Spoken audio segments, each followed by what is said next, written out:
Hey guys, welcome back to GRAZYTV. So in today's case, it's one of the most really intriguing cases that I have researched recently. I really want to know your opinion about what happened to Alissa Turney before I give my final conclusion of what I think has happened. This case did happen a while ago, almost 2 decades ago. But recently, this case has been gaining another traction because the family of Alissa Turney really wants to know the answers as well because they don't know what has really happened to her. You guys know I try not to disappoint with my outfit. Today, this outfit you guys saw on my birthday party video. This is a super cool balloon holographic. To go along with that, I had found these like amazing, very fairy tale like. I feel like with this earring, I need to be in some kind of a castle. Also, I'm not sure if it has to do with the constellation thing that's going on right now. And I've been feeling very spiritually positive, but my body feels like it's going through a lot for some reason. But we're gonna be talking about Alissa Turney, who was a 17-year-old junior high in high school and back in 2001. She was living with her half-sister Sarah, who was 12 years old at this time, and with her stepfather Michael Turney, who is going to be one of the biggest person that we're gonna be talking about today. The family was living in Phoenix, Arizona at the time. So Alyssa's mother and Michael Turney got married and they had Sarah. So Alissa and Sarah are half-sisters. Unfortunately, Alyssa's mother ended up passing away when they were very young, so they were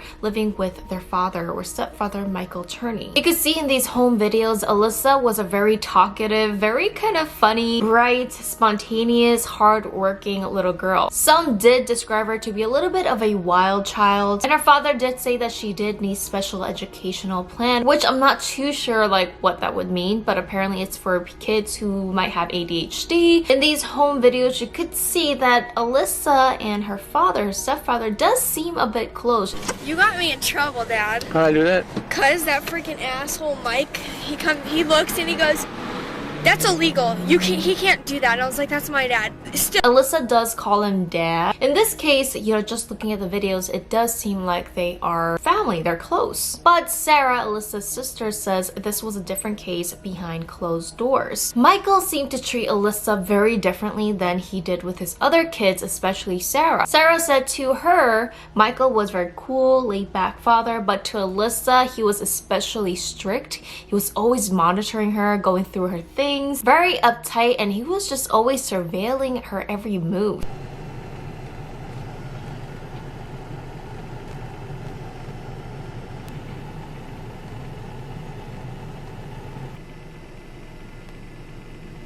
That might not be too shocking when you first hear it because like to me, my parents were Asian and you know Asian parents, they are tiger parents. So in a way, if you did grow up in a different culture or strict parents, this might not be alarming yet. Michael himself claimed that Alissa was a very troublemaker. He said she needed guidance and direction, she was dangerous, she has certain behavioral problems. But it seems like Alyssa's friends and close teachers say that Michael was always exaggerating about what kind of condition Alissa had. But then again, some people might argue, obviously you have very different views based on your friends and your parents because you act very different around home versus outside of the house. I mean, I act so different inside the house versus when I'm with my friends and teachers. Now, the story all gets really crazy when it was May 17th of 2001. Alissa was excited to attend the end of the school year party. It was actually one of the last days of school. Now, on this particular day, it was a little bit odd that Michael picked up Alissa early from school to get lunch with her, which later becomes very debatable because he never told anyone else that he picked up Alissa early from school that day.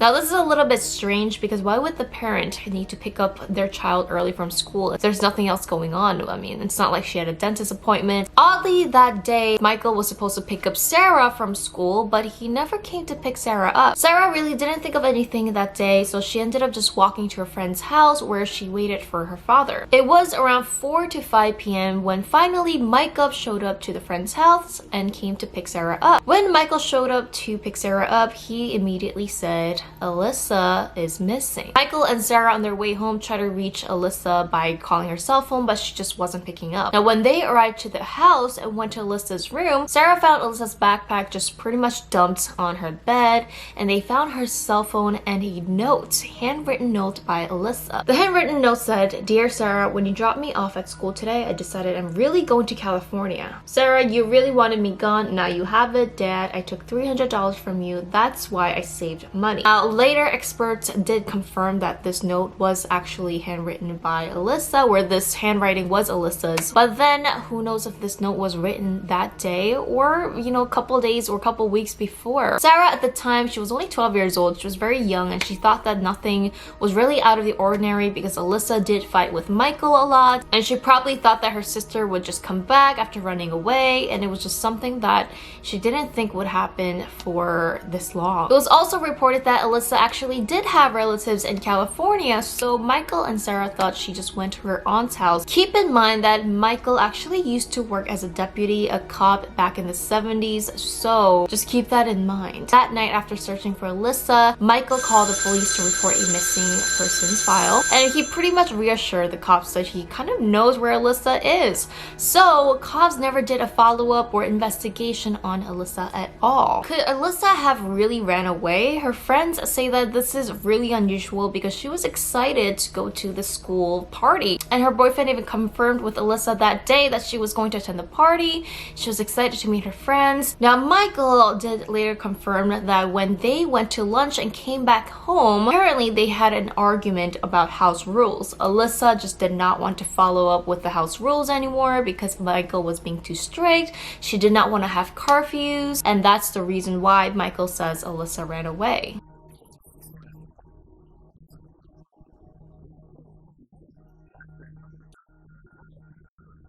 If Alissa did really run away, why isn't she calling anybody? Why wouldn't you call your boyfriends or your close friends or anyone, letting them know that you're okay, letting them know that you actually did run away? Why would you drop literally dead silent? Now a week passes by after Alissa ran away, and Michael claims that he got a phone call from Alissa. It was around 5 a.m. when he got this phone call. When he picked up, Alissa was just blaming him for her running away. She was cursing at him and pretty much hung up the phone. Michael even showed the cops even the phone records of an incoming call from California, who he claims was Alissa.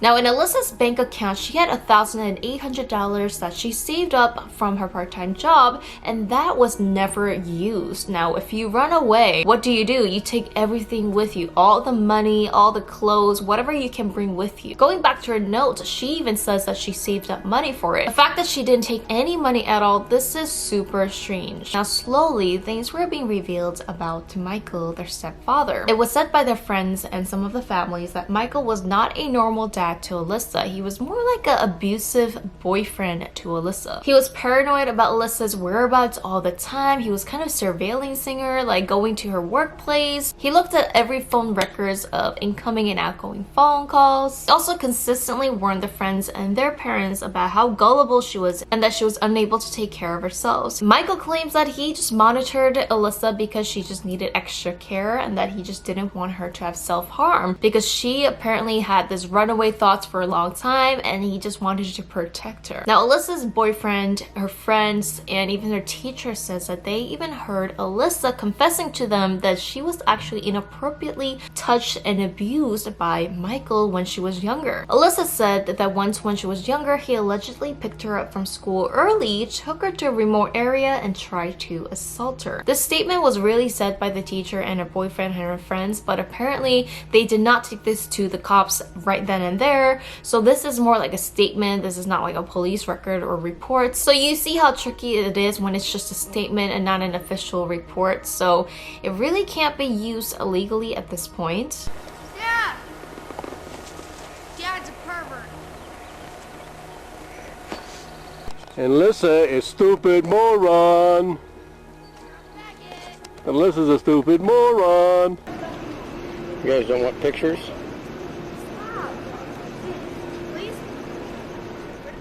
There was also Michael's nephew that used to live with them from 1998 to 1999 just for about 6 months, and he came forward and said that once when he was staying at their house, he found a mysterious tape. He thought that he was just playing a movie, but instead it ended up being a super creepy tape where he saw 2 females. They were only wearing shorts, nothing else, and Michael was just sitting in the room, and he was just like, what the F is going on? He got disturbed and he just left the house and he never came back. Now he was so disturbed by this tape because obviously one of the girls apparently looked like Alissa, he says. Michael claims that his nephew is a drunkard and that he's a lazy head and he doesn't know what he's talking about and he's unreliable. Again, this is another statement, it's not an official police record. So now one of the confusing part about this is that Michael apparently says that he did a lot of effort in trying to find Alissa. He printed out flyers and tried to find her. He even tried to get the phone records, the one where apparently Alissa called a week later, 5 a.m. Because it was a payphone, apparently they were just trying to get the information, but the payphone company just did not have it. And he'd actually tried to sue the phone company in order to get those records. And later, the payphone was actually traced to Riverside, California. So this claim is confusing because I guess if he had something to do with it, why would he actually go to sue them? But then again, remember, he was a cop, so he knows technically how to set things up. He knows how to get away with things. So this is like a very gray area. I really don't know what to think about this. Unfortunately, it was 2008 when this case got a lot of attention from the media, and it's been like 7 years since Alissa went missing. So any evidences that they could have dug up back in 2001 was just too late. Now you might be wondering, if there was CCTV inside this house, then you might be able to see what really happened to Alissa that day. But apparently Michael says conveniently that day the CCTV footage was off. The day Michael alleges that Alissa called him at 5 a.m. a week later, she went missing. Phone system was down and it was never recorded. Another shocking thing came when it was revealed that Michael had lots of CCTVs around the house, including the main area and the master bedroom. Sarah said that at one point Michael even showed a picture or a footage of Alissa making out with her boyfriend, which is so creepy because why would you show your 12-year-old kid like your sister making out with a boyfriend? Sarah claims that Michael was kind of just talking bad about her, that look, your sister is just wild, you know, she's dangerous, she's doing these naughty things and she's just a teenager, and she was kind of brainwashing Sarah to think that Alissa was a bad child. Just the thought that like your own father or your parents are surveillancing you in your own bedroom, in your own house, about what you're talking about, what you're doing, probably changing. I mean, it's sickening. This guy, Michael, was like paranoid. He was tracking all the calls that was coming in and out of the house. He was looking at the CCTV footages inside the house, seeing what his kids were doing, only to Alissa, by the way. Now, it was only around 2008 when police got suspicious of Michael, and obviously the cops cannot charge Michael with any connection to Alissa, but they did try to arrest him, and he was finally arrested after they found 26 pipe bombs inside his house and lots of guns. Police also says that he was carrying around guns and knives whenever he was just going to his mailbox, so you could see this guy was somehow dealing with some kind of paranoia. Along with the bombs, they found this really weird 90-page written note by Michael himself confessing what he thinks has happened to Alissa. Now, Michael used to work as an electrician back in the 80s, and he used to work for this electrical union. Now, he believes that the union was trying to get back at Michael because Michael apparently was a whistleblower. He whistleblew about the working conditions or something like that, and he believed that the union was trying to get back to him by killing Alissa. So he actually claimed in this note that 2 men from the union killed Alissa and they dumped her body in somewhere in the deserts of California. Michael also wrote that in revenge he killed the 2 men who killed Alissa in order to get revenge on them. And by also using the bombs that he made, he was planning to blow up the factory. Along with this, they found a behavioral contract signed by Alissa and Michael that states he never sexually or physically abused her. This is so weird. Why would you even have a contract signing this? You see how crazy this note is? I mean, did he just confess that he knows what has happened to Alissa? Or do you think he's literally writing down a fantasy storybook for himself to really believe what has happened to Alissa and his other life? When police finally arrested him, he was actually sentenced to 10 years for the pipe bombs. He claims that the police has conspiracy on him and that the police was planning to plot something against him. Professional psychiatrist says that they believe that Michael has some form of emotional disorder. Usually people who have two different lives, one life about showing the good side to your family and your friends, and that the other side, the more controlling narcissistic man. Now in prison, he did declare that he did have paranoid personality disorder and required to participate in mental health treatments. Now Sarah actually stood by her father for years thinking that he was innocent because to her father was this cool laid-back guy, was loving. Their close family and friends also stood by Michael and said that this guy was just a loving man, that people are mistaking him for being this crazy man when he isn't. It wasn't until that 2020 interview that Sarah did with her father, where 2020 actually revealed a lot of information about Michael that Sarah didn't even know. Sarah actually didn't even know that Michael picked Alissa up early from school that day until this episode. The constant inconsistencies of Michael's story led Sarah to later believe that Michael actually might have had something to do with Alissa's disappearance. Sarah said she asked Michael, who was in prison, "Why did you do this? Did you do this?" And Michael answered, "I'll confess in my deathbed." She also said that she took this to the police, but the police kind of doesn't care because it's been so long and there's no hardcore proof evidence that Michael did have any connections with Alissa. Police did end up going through thousands of tapes from Michael's home, but they didn't really find anything that was connecting to Alissa's disappearance, so there was really nothing that the police can do at this point. Now Sarah does have her own version of the stories, what she thinks happened to Alissa. She believes that the day that Alissa was picked up early,